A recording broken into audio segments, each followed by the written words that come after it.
The first thing that dies in a blackout isn't the lights, it's people's judgment. Because the moment the house goes quiet and the screens go dark, most folks do the same few things on autopilot.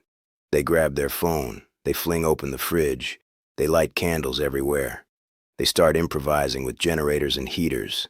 They isolate, they guess. And that's how a power outage turns into injuries, fires, food poisoning, and emergencies nobody can respond to. So this is a practical, no-drama breakdown of the 5 mistakes people make when the power goes out, and what to do instead.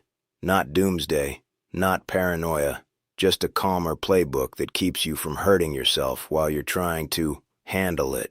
Quick disclaimer first. This is general preparedness info, not legal or medical advice. Follow local rules, building codes, and safety guidance. If you're unsure about anything involving fuel, wiring, or heating, don't wing it in the dark. All right, here we go. Mistake number 1 is believing your phone will save you. When the power drops, people reach for the one thing they touch every 5 minutes anyway, the phone. They start refreshing, calling, texting, checking social media, looking for answers. And for a little while it might work, then it doesn't. Because during bigger outages, everyone does that at the same time. Towers get overloaded. Backup power for cell sites is limited. Networks slow, then choke, then turn into no service. Even when the network technically still exists, it can be so jammed that messages don't go through. So what happens next is predictable. People burn their battery trying to make the internet come back by force of will. They crank screen brightness up. They keep switching apps. They drive around looking for signal. They keep their phone hot and active. And later, when information actually matters, when a tower comes back, when a message finally gets through, when you need your flashlight, your battery's cooked. So here's the better move. The moment the power goes out, treat your phone like a savings account. Stop spending it.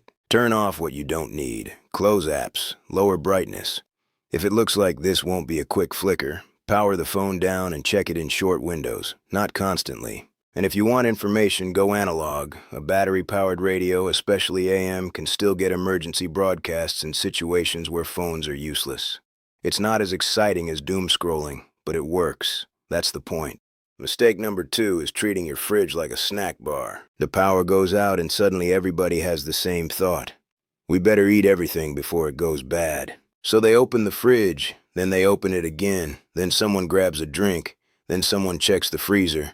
Then someone stands there deciding what to cook. Every time that door opens, the cold you paid for escapes. A fridge can hold safe temps for a limited time if you keep it closed. A freezer can hold longer if it stays shut, especially if it's full. But your constant peeking is what turns, we might save most of this, into, we lost everything. Then comes the second punch nobody thinks about. Once food warms and starts spoiling, it becomes a health problem. It smells, it attracts pests, and if people start gambling on it's probably fine, you get food poisoning. In an outage, that's not a minor inconvenience. Dehydration plus sickness is serious, especially for kids and older adults. So here's the smarter approach. Do one intentional fridge visit early. Grab what you'll eat soon, close it, then leave it alone. Eat the most perishable stuff first if you can safely cook it or eat it quickly. After that, shift to shelf-stable food. Cans, dry goods, things that don't need cold storage. Don't destroy your cold box in the first 2 hours because you were bored and snacking. Mistake number 3 is generator panic. Generators are useful, but they're also one of the fastest ways people accidentally hurt themselves in a blackout. The big danger is carbon monoxide. You can't smell it, you can't see it, and you don't feel it coming until you're already in trouble. People do this all the time.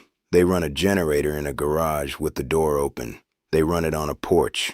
They run it too close to windows. They think a little ventilation is enough. It's not. Carbon monoxide can drift into living spaces and build up. And the scary part is, it can make you sleepy and confused before you realize anything's wrong. You don't wake up and hero your way out of it. You just don't wake up. So if you use a generator, it belongs outside, far from doors, windows, and vents, with the exhaust pointed away.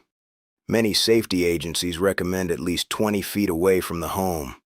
More distance is not a bad thing. Second generator problem is electrical misuse. People overload them, run sketchy extension cord setups, or try to backfeed power into the house without proper equipment.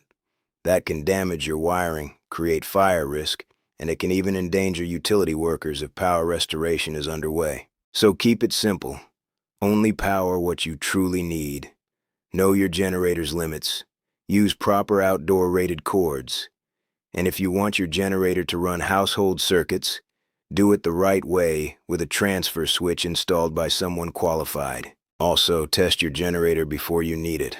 The number of people who discover it won't start only after the outage begins is painful.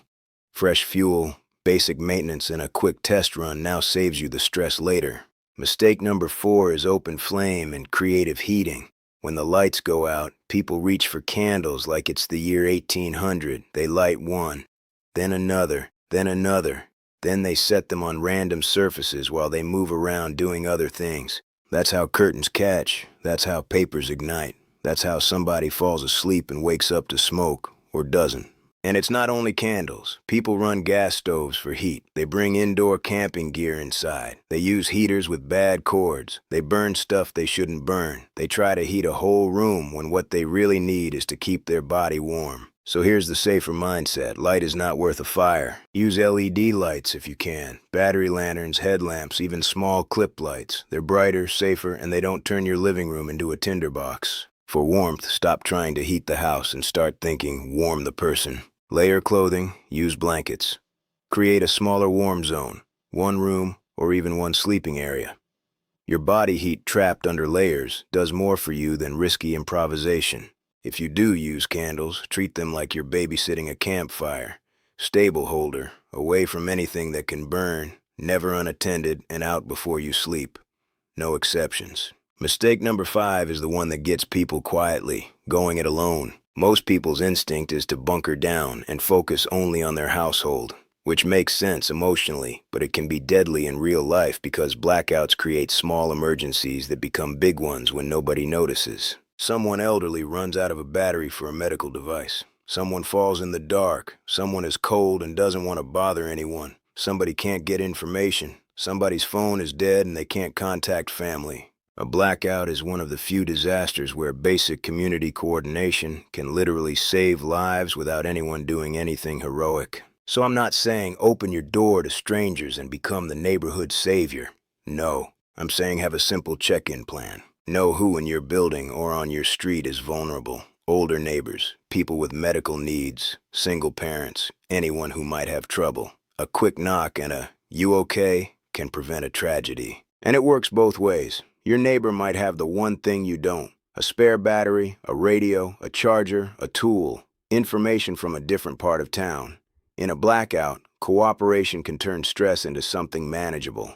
If you want the simplest version of this, it's a 2-minute habit. Once it's clear the outage isn't instant, check on 1 or 2 people, then settle back into your plan. Because here's the big picture. These mistakes stack. You drain your phone battery, so you lose communication and information. You warm up your fridge, so you lose food and invite sickness. You run a generator wrong, so you create a CO hazard or a fire risk. You use candles carelessly, so you add another fire risk. And you isolate, so when something goes wrong, nobody notices until it's too late. The blackout isn't the only danger. It's the human behavior that follows it. So if you take one takeaway from this, make it simple. When the lights go out, your goal is not to do a bunch of stuff. Your goal is to avoid the handful of predictable mistakes that hurt people every single time. Protect your battery. Protect your cold storage. Use power safely. Avoid open flame shortcuts. And stay connected to at least 1 or 2 humans nearby. That's how you turn "we're in the dark" into "we're fine." And one last question to think about, honestly. Which of these mistakes do you think you'd make first if the power went out right now? Not the tough answer, the real one. Because if you can spot it in yourself now, you're way less likely to do it when the house goes quiet.